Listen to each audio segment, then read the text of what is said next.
আসসালামু আলাইকুম ওয়া রাহমাতুল্লাহি ওয়া বারাকাতুহু। আমি হাকিম মোহাম্মদ আশরাফুল আলম, নাহার ডক্টর চেম্বারের পক্ষ থেকে সবাইকে আন্তরিক শুভেচ্ছা জানিয়ে শুরু করছি। সম্মানিত দর্শক, আজ আপনাদের অনুরোধে সম্পূর্ণ নতুন এক ভিডিও নিয়ে উপস্থিত হয়েছি।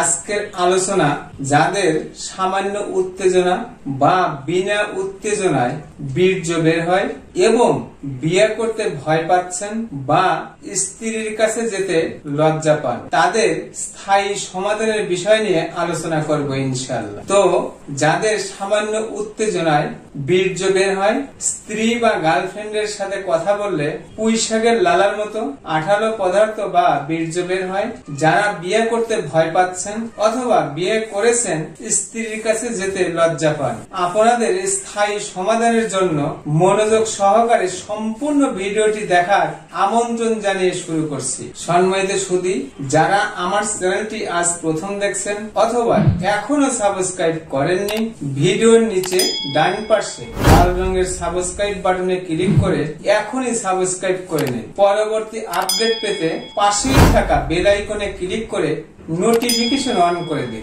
নতুন নতুন স্বাস্থ্য বিষয়ক পরামর্শ পেতে লাইক দিয়ে আমার সাথেই থাকুন। ভিডিওটি শেয়ার করে অন্যদের দেখার সুযোগ করে দিন। আপনার একটি শেয়ারে উপকৃত হতে পারে এই যন্ত্রণাদায়ক লক্ষ লক্ষ রোগী। আমরা প্রথমেই আলোচনা শুনব সামান্য উত্তেজনায় পুরুষাঙ্গের মাথায় আঠালো পদার্থ বা বীর্য বের হওয়া, স্ত্রী বা গার্লফ্রেন্ডের সাথে কথা বললে পুরুষাঙ্গের মাথায় পুঁইশাকের লালার মতো বা বীর্য বের হওয়ার কারণ এবং স্থায়ী সমাধানের বিষয় নিয়ে। যারা সর্বদা অশ্লীল বা নগ্ন ছবি দেখেন, যাদের ঘন ঘন স্বপ্নদোষ হয়, যারা হস্তমৈথুন করেন, যৌন উত্তেজক বা হরমোন বৃদ্ধির ঔষধ সেবন করেন, তাদের ক্ষেত্রে প্রস্রাবের ক্ষয় এবং সামান্য উত্তেজনায় পুঁইশাকের লালার মতো বা বীর্য বের হওয়ার প্রবণতা অনেক বেশি থাকে।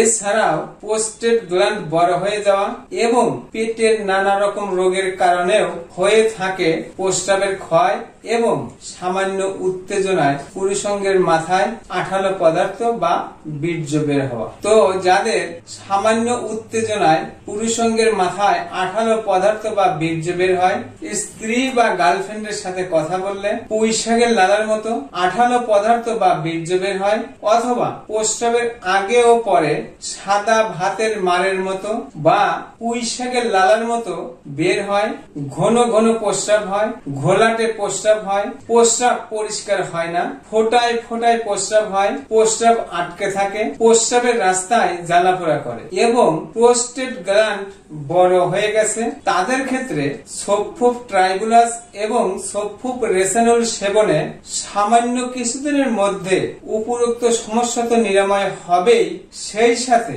বুক ধড়ফড় করা, একটুতেই অস্থির হয়ে যাওয়া, হাঁটতে চলতে মাথাটা ঘুরায়, মনে হয় পড়ে যাব এবং স্নায়বিক দুর্বলতায় যারা কষ্ট পাচ্ছেন, তাদের ক্ষেত্রেও সোফুপ ট্রাইবুলাস এবং সোফুপ রেসানল সেবনে সামান্য কিছুদিনের মধ্যেই তো যাবতীয় সমস্যা নিরাময় হওয়া সম্ভব ইনশাআল্লাহ। দ্বিতীয়ত আমরা আলোচনা করব পুরুষ মানুষের যৌন দুর্বলতা, দ্রুত বীর্যপাত এবং লিঙ্গ উত্থান কেন হয় এবং এর স্থায়ী সমাধানের বিষয় নিয়ে। তো যৌন কামনা একজন সুস্থ পুরুষ মানুষের স্বাভাবিক জৈবিক চাহিদা মাত্র। প্রত্যেক পুরুষই স্বাভাবিক যৌন ক্ষমতা নিয়েই জন্মগ্রহণ করে। যখন কোন পুরুষ তার যৌন সঙ্গিনীর প্রত্যাশা পূরণ করতে পারে না, তখনই আমরা তাকে যৌন দুর্বলতা বা ধ্বজভঙ্গ বলে থাকি। এই যৌন অক্ষমতা বা যৌন দুর্বলতা জীবনের নানা রকম সমস্যার কারণে হয়ে থাকে। আমাদের দেশের পুরুষেরা সাধারণত যে সমস্যায় ভুগে থাকেন তা হলো দ্রুত বীর্যপাত, লিঙ্গ উত্থান অক্ষমতা, পুরুষাঙ্গের শিথিলতা, ধ্বজভঙ্গ, অধিক স্বপ্নদোষ, প্রস্রাবের ক্ষয়, শুক্রমেহ বা লালামেহ, প্রোস্টেট গ্ল্যান্ডের নানা রকম সমস্যা এবং হস্তমৈথুন জনিত সমস্যায় বেশি ভুগে থাকেন। তো আসুন জেনে নেই যৌন দুর্বলতা বা দ্রুত বীর্যপাতের স্থায়ী সমাধান। যাদের যৌন দুর্বলতা, দ্রুত বীর্যপাত লিঙ্গ উত্থান অক্ষমতা, পুরুষাঙ্গের শিথিলতা ও ধ্বজভঙ্গ রোগে আক্রান্ত হয়েছেন। দিনের পর দিন, মাসের পর মাস, বছরের পর বছর কষ্ট করছেন, এমনকি আশা ছেড়ে দিয়েছেন জীবনে আর কোনোদিন যৌন মিলন করতে পারবো না। তো আমার দীর্ঘদিনের চিকিৎসা পেশার বাস্তব অভিজ্ঞতা থেকে আপনাদেরকে বলছি, হতাশা না হয়ে নিচের ওষুধগুলো সেবনে আবারও ফিরে পাবেন সুখী সম্পন্ন হারানো যৌবন, এবং 80 বছর বয়সেও আপনি থাকবেন টকবগে 30 বছরের যুবকের মতো ইনশাআল্লাহ। সম্মানিত দর্শক, চিকিৎসার স্বার্থে এবং যৌন রোগের দ্রুত ফল পেতে আমরা রোগীদেরকে কয়েকটি ভাগে চিকিৎসা করে থাকি। তো আমরা প্রথমেই জেনে নেব, সামান্য উত্তেজনায় পুরুষাঙ্গের মাথায় আঠালো পদার্থ বা বীর্য বের হওয়া এবং পুঁইশাকের লালার মতো আঠালো পদার্থ বা বীর্য বের হওয়া সহ যৌন রোগে যারা ভুগছেন তাদের ক্ষেত্রে সফুব ট্রাইবুলাসের সাথে মাজনে খুরমা সেবনে সামান্য কিছুদিনের মধ্যেই উপরোক্ত সমস্যা থেকে মুক্তি পাওয়া সম্ভব ইনশাআল্লাহ। দ্বিতীয়ত, উষ্ণ প্রকৃতির মানুষ বা যাদের মেজাজ গরম প্রকৃতির বা খিটখিটে হয়ে থাকে তাদের ক্ষেত্রে সফুব সিমেন্ট প্লাসের সাথে মাজন খুরমা সেবনে যৌন রোগ যত কঠিন, যত জটিল, যত পুরাতনই হোক না কেন, এমনকি যারা আশা ছেড়ে দিয়েছেন জীবনে আর কখনো যৌন মিলন করতে পারবো না, তারাও সামান্য কিছুদিনের মধ্যেই উপরোক্ত সমস্যা থেকে মুক্তি পাবেন ইনশাআল্লাহ। তৃতীয়ত, শীতল প্রকৃতির মানুষ বা যাদের মেজাজ ঠান্ডা বা শান্ত স্বভাবের হয়ে থাকে তাদের ক্ষেত্রে সফুব আজওয়াইনের সাথে মাজনে খুরমা সেবনে সামান্য কিছুদিনের মধ্যেই যৌন রোগ থেকে মুক্তি পাওয়া সম্ভব ইনশাআল্লাহ। চতুর্থ, প্রোস্টেট গ্ল্যান্ড বড় হয়ে যাওয়ার কারণে অথবা বয়সজনিত কারণে যারা যৌন রোগে আক্রান্ত হয়েছেন, স্ত্রীর কাছে যেতে লজ্জা পান, তাদের জন্য সফুব ট্রাইবুলাস, রিফাইন প্রোস্টেট এবং মাজন খুরমা সেবনে যৌন রোগ তো নিরাময় হবেই, সেই সাথে প্রোস্টেটের যাবতীয় সমস্যা নিরাময় হবে ইনশাআল্লাহ।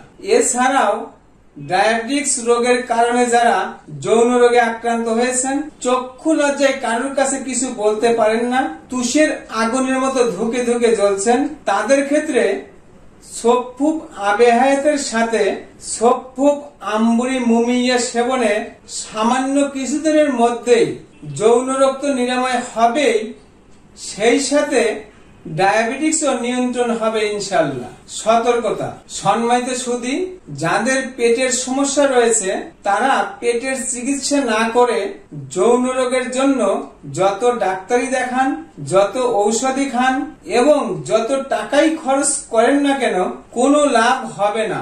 সুতরাং যৌন রোগের চিকিৎসা করার আগে যাদের পেটের সমস্যা রয়েছে তাদের পেটের চিকিৎসা করা অত্যন্ত জরুরি। তৃতীয়ত, আমরা আলোচনা শুনব পেটের রোগ কেন হয়, এর কারণ, লক্ষণ ও স্থায়ী চিকিৎসা নিয়ে। তো দর্শক, পেট ফাঁপা, বদহজম, অজীর্ণ অতি যন্ত্রণাদায়ক পেটের একটি রোগ, আর এর মূল কারণ হচ্ছে অতিরিক্ত দুশ্চিন্তা, অবসন্নতা, রোগীর দৈনন্দিন জীবনের কিছু খাবার, অনিয়মিত খাওয়া দাওয়া, পেটে খাদ্য হজম হতে না হতেই পুনরায় খাদ্য খাওয়া, দীর্ঘমেয়াদী কোষ্ঠকাঠিন্য সহ ইত্যাদি কারণে পেট ফাঁপা, বদহজম, অজীর্ণ, আইবিএস ও পুরাতন আমাশয়ের সৃষ্টি হয়ে থাকে, অর্থাৎ হয় পাতলা পায়খানা অথবা কোষ্ঠকাঠিন্য।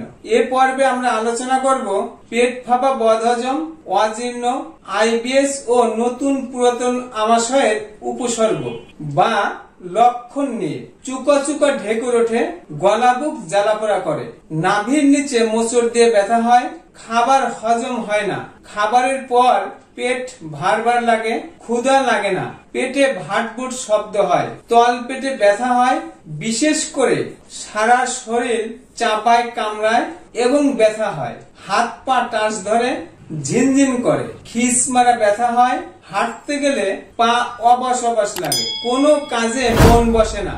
অনেকেরই দেখা যায় দুধ, শাক বা তৈলাক্ত কোনো খাবার খেলেই পাতলা পায়খানা শুরু হয়, বারবার পায়খানার বেগ হয়, পায়খানার সাথে ফেনাযুক্ত আঠালো মিউকাস থাকে, পায়খানায় বসলে উঠতে ইচ্ছা হয় না, মনে হয় অনেক পায়খানা হবে, পায়খানায় গেলে পায়খানা হয় না, হলেও সামান্য একটু সাথে বিজলযুক্ত থাকে, পায়খানার রাস্তায় ব্যথা হয়, ফুলে ওঠে, অনেকেই এটাকে ওয়ার্সোপাইলস বলে ভুল করে থাকেন, শরীর প্রচুর দুর্বল লাগে, সব সময় অস্থির অস্থির লাগে, মাঝারি বয়সের রোগীদের ক্ষেত্রে পাকস্থলীর উপরের অংশে ঊর্ধ্বমুখী বায়ুর চাপে বুকের বাম পার্শ্বে ব্যথা অনুভূত হয়, বুক ধড়ফড় করে, এ অবস্থায় অনেকেই হৃদরোগ বা হার্টের সমস্যা বলে ভুল করে থাকেন, পুরুষ মানুষের যৌন দুর্বলতা, দ্রুত বীর্যপাত, লিঙ্গ উত্থান অক্ষমতা, পুরুষাঙ্গের শিথিলতা, ধ্বজভঙ্গ, এমনকি পুরুষাঙ্গ আস্তে আস্তে চেকন বা ছোট হয়ে যাওয়া সহ ইত্যাদি উপসর্গ দেখা দিতে পারে। সুতরাং যাদের পেট ফাঁপা, বদহজম, অজীর্ণ, আইবিএস, নতুন ও পুরাতন আমাশয় সহ পেটের নানা রকম রোগে আক্রান্ত হয়েছেন, দিনের পর দিন, মাসের পর মাস, এমনকি বছরের পর বছর চিকিৎসা করেও ভালো ফল পাননি, আপনাদেরকে বলছি হতাশা না হয়ে সফুব আবে হায়াত, সফুব আওলা প্লাস, সফুব আসুস, সফুব বাদিয়ান, সফুব হুলবা এবং সফুব আজওয়ান সেবনে পেটের সমস্যা যত পুরাতন বা যত জটিল হোক না কেন, সামান্য কিছুদিনের মধ্যেই সমস্যাগুলো স্থায়ীভাবে নিরাময় হওয়া সম্ভব ইনশাআল্লাহ। জটিলতা, সঠিক সময়ে রোগের সঠিক কারণ খুঁজে বের করে চিকিৎসা না করলে বা চিকিৎসায় ফলপ্রসূ না হলে মারাত্মক জটিলতা দেখা দিতে পারে। পেটের হজম ক্রিয়া নষ্ট হওয়ার ফলে পেটের নানা রকম গোলযোগ, হৃদরোগ, পুরুষ মানুষের যৌন রোগ, মাথার রোগ, ডায়াবেটিক্স, কোলন ক্যান্সার, কিডনি ও লিভারের রোগ সহ নানা রকম মরণ ব্যাধি শরীরে বাসা বাঁধে, অজীর্ণ হয়ে পেটে আমাশয়ের সৃষ্টি করে এবং মস্তিষ্কের কার্যক্ষমতা নষ্ট হয়ে উন্মাদ, এমনকি মৃত্যু পর্যন্ত ঘটতে পারে। সম্মানিত সুধী, রোগ মুক্ত জীবন গড়তে এবং নতুন নতুন স্বাস্থ্য বিষয়ক পরামর্শ পেতে আমার চ্যানেলটি এখনই সাবস্ক্রাইব করে নিন, লাইক দিয়ে আমার সাথেই থাকুন। আমার কথাগুলো কোথাও বুঝতে অসুবিধা হলে অথবা বিস্তারিত জানতে কমেন্ট করুন।